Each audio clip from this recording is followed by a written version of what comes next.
Hi guys, welcome back to the channel and a happy new year. So this is my last review of the year and we've decided to do it on the Revell F16 Falcon 50th anniversary.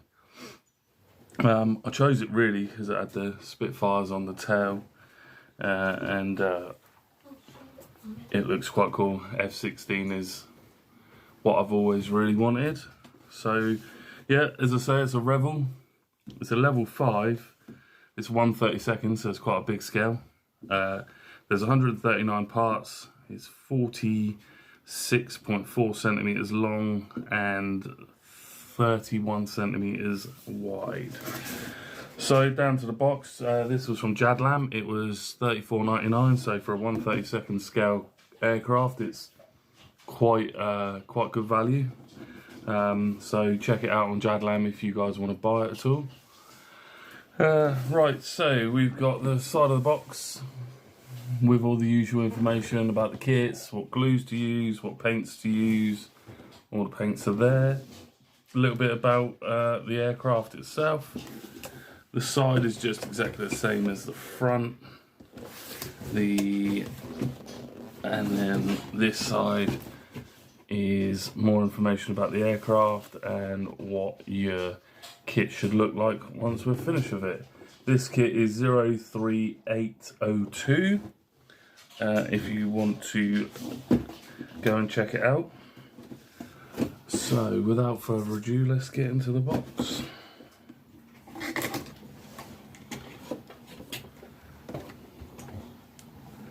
As I say, I'm not a massive fan of Revell kits, but we'll give this a go and see what it's like. It's quite an old kit. They've just reboxed it. There's only about 4 or 5 sprues. So let's get the box. Let's turn the box upside down. Use that.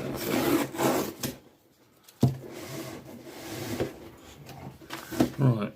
So inside we get the instruction manual. Let's move you guys back a bit. There you go. So we get the instruction manual. All the things you need to know about the kit, what you'll need, everything is on the first page. Your symbol diagrams and what they mean are on the second page, and then all your paints are on the third page.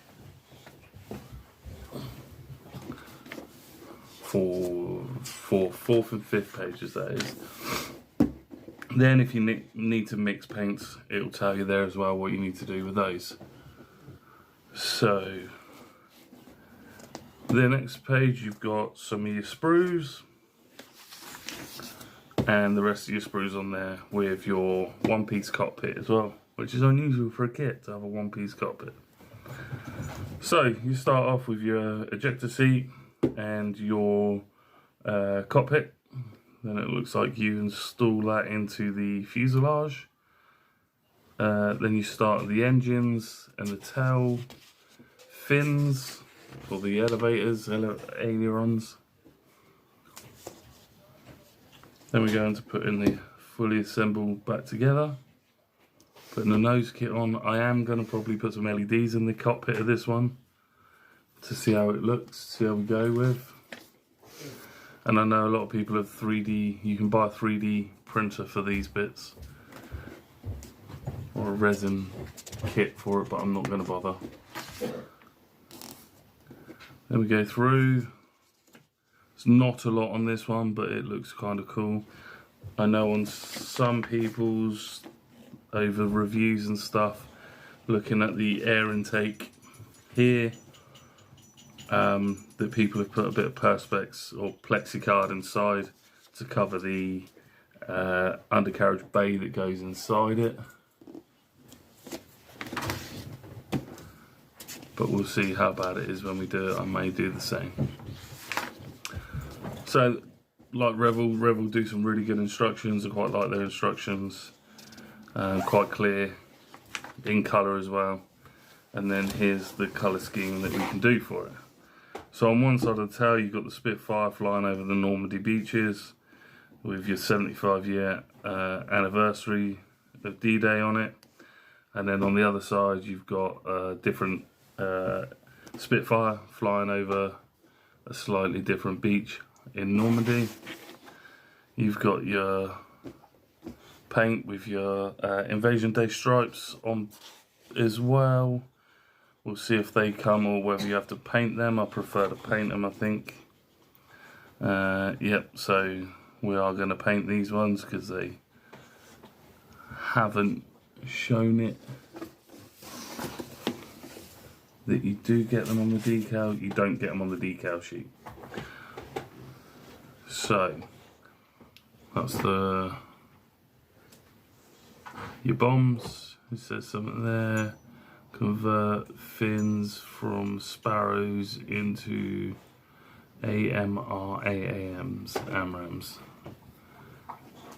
Oh, okay, that's cool. So we need to convert the weapons that they've done, and then you've just got your weapons on the back sheet. So that is the instruction manual. We're now going to the decals. So the decals are really clear. I have heard that these decals are a little bit too long, so they may need a little bit of trimming up, but we'll get to that when we finally get to them. If you can see,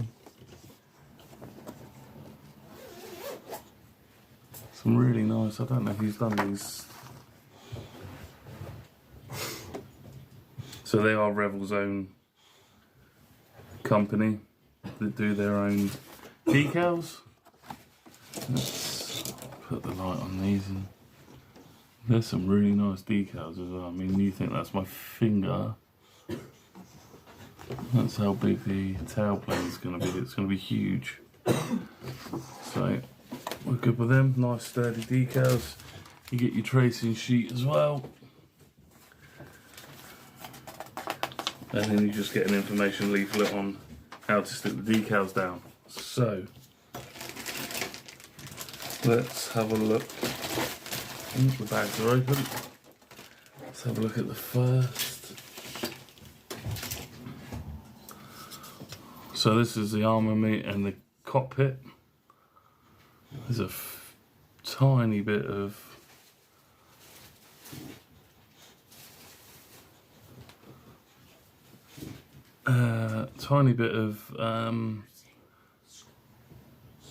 flashing on it. The cockpit seat looks pretty cool. Looks rather clear. It's in 3 pieces. The inside of the weapons aren't that great, to be fair. You can see that.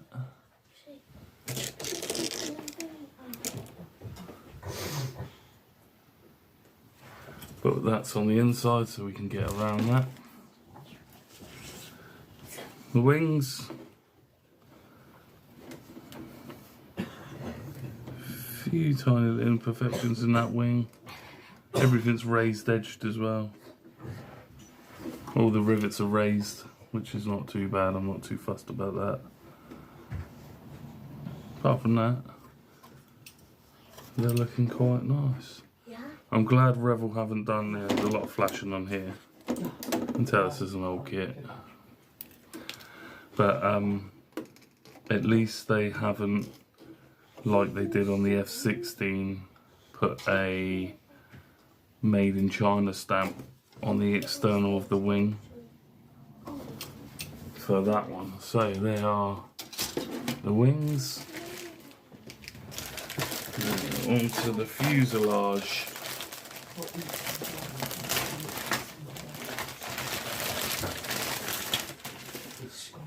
So let's have a look at the fuselage. So this is the underside with all of your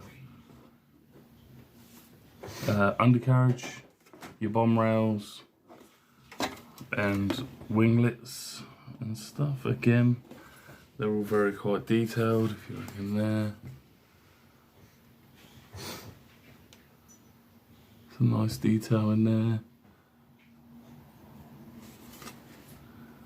Some nice detail on the bomb rails as well. And then on the underside as well. You got some nice detail. I may raise those lines a little bit more, but we'll see. Then on to the final two sprues. So this is the top of the aircraft. So we've got the ejector seat, some more of the ejector seat there, the internal cockpit. I didn't have a look at the decals for the cockpit.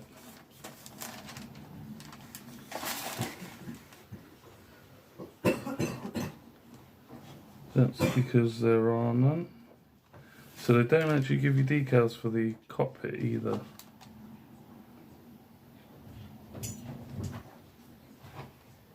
Which is unusual for a kit. Well, looks like we'll be dry brushing.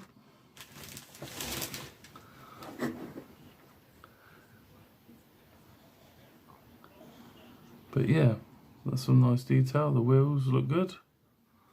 The fuselage has got some nice detail on it too. If you can just make that out. Some raised edges and some engraved edges as well, which is quite nice. And then the nose cone needs a bit of work on it. There's some flashing on the end of the nose cone. Just there.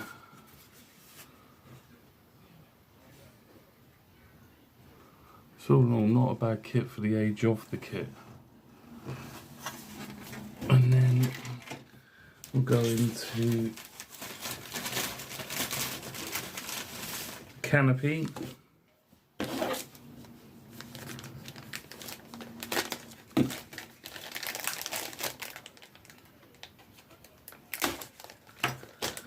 So look at the canopy. Again, there's a couple of little scratches on the top of the canopy, but it is a one-piece canopy. I'm probably going to have the canopy closed anyway, so there is a few tiny little imperfections in there, but nothing that we can't get around. The head-ups display is there. Some flashing on that we can get off. But apart from that, it's all looking pretty nice and